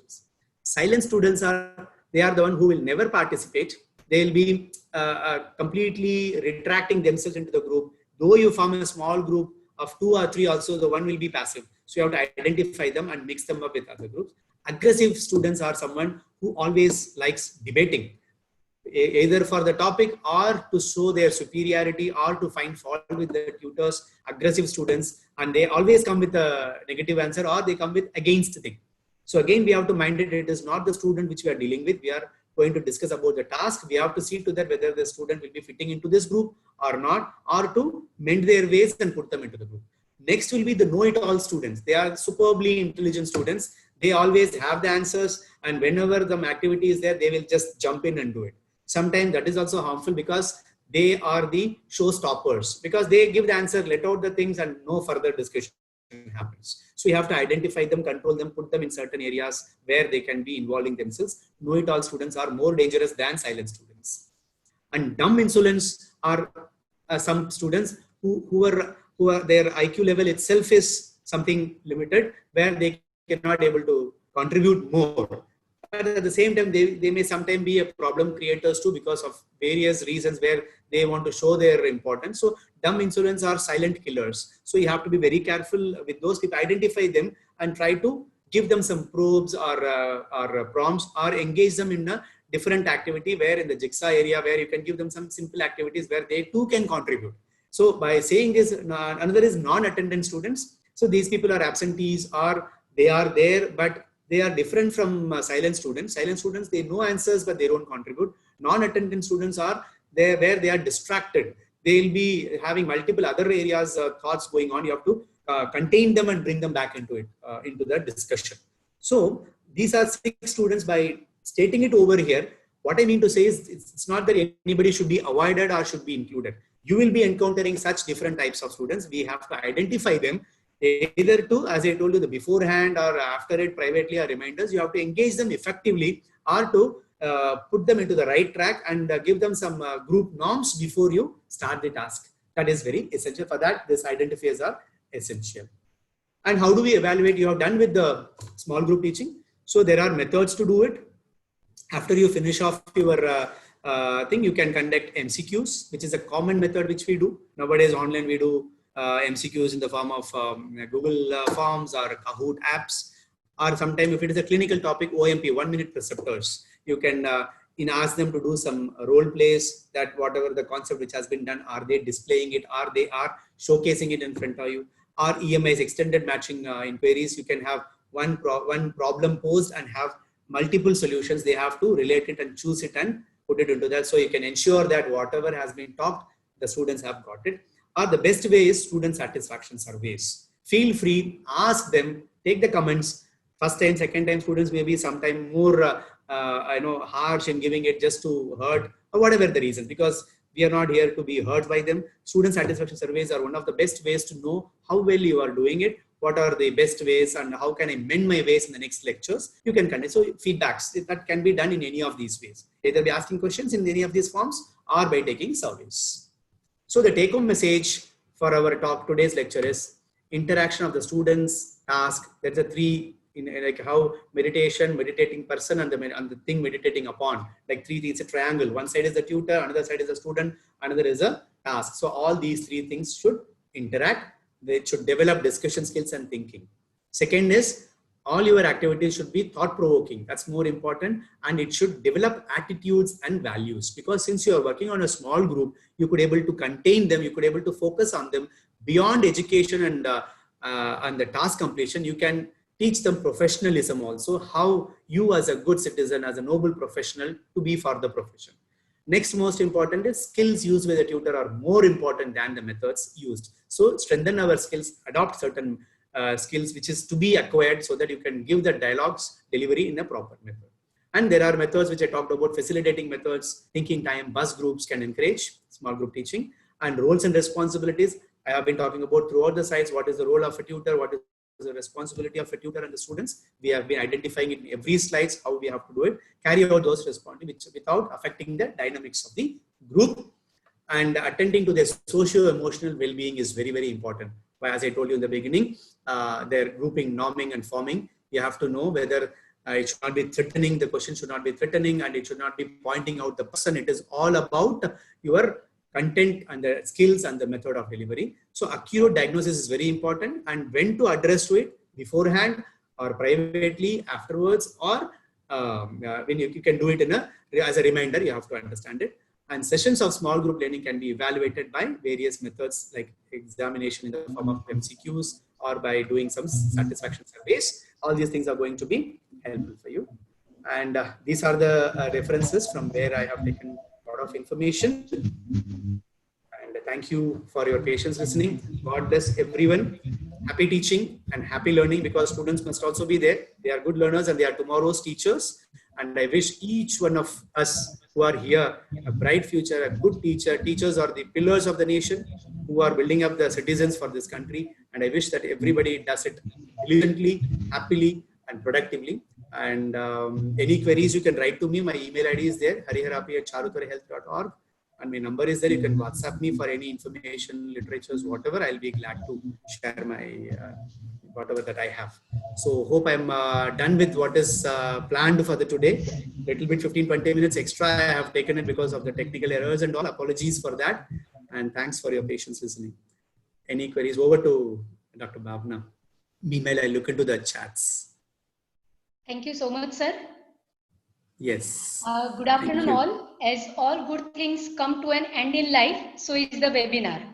On behalf of the IAP Women's Cell Gujarat, I, Sub-Coordinator of Women's Cell, Dr. Shweta Parikh, an Associate Professor at the KM Patel Institute of Physiotherapy, take this opportunity to propose a vote of thanks who have directly or indirectly contributed to this webinar. I would like to extend a special thanks to IAP Women's Cell, especially National Head Dr. Ruchi Ma'am and our President Executive Dr. Sanjeev Jha sir for inspiring us. I am very grateful to Dr. Bhavna Gadvi Madam, a State Coordinator of Women's Cell Gujarat, for keeping faith in me and for giving me this opportunity and her encouragement and support. I wish to express my gratitude to eminent speaker, our own principal sir, Dr. R. Harihara Prakash, professor and principal at KM Patel Institute of Physiotherapy. The way he explained the topic is exemplary. We are really enlightened with his knowledge and presence, sir. I am sure this webinar will be of great help to all the academicians. I extend my big thanks to our enthusiastic participants across India. Thank you all for making this webinar successful with your all contribution. Thank you all of you. Thank you so much. Thank you, Shweta. Thank you, Bhavna Madam, for all this wonderful opportunity. Any questions, if anybody has, I'll be glad to answer you. I gone through the chat box. It's full of thanks and nice words for me. I'm glad and happy that everybody got it, and it gives me more elation. But I'll be glad to answer if anybody has any queries right now, right away. I'll be glad to answer, or anytime later too.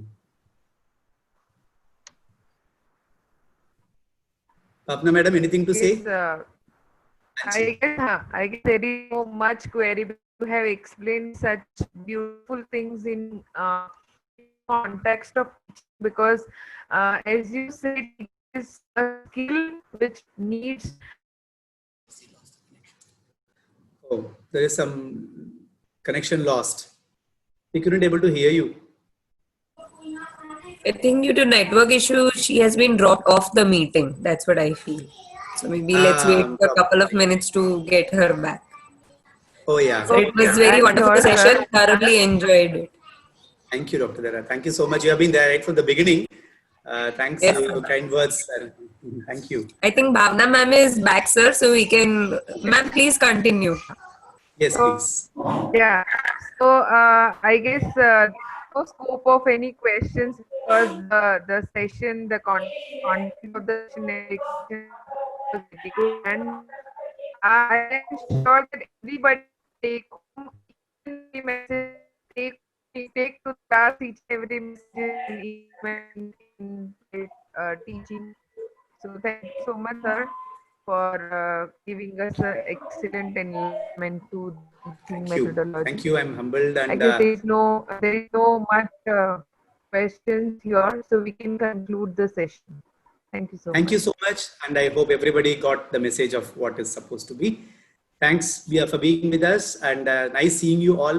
Keep teaching, keep learning, and let's take the profession higher and higher, and be best teacher. God bless. Thank you. Bye.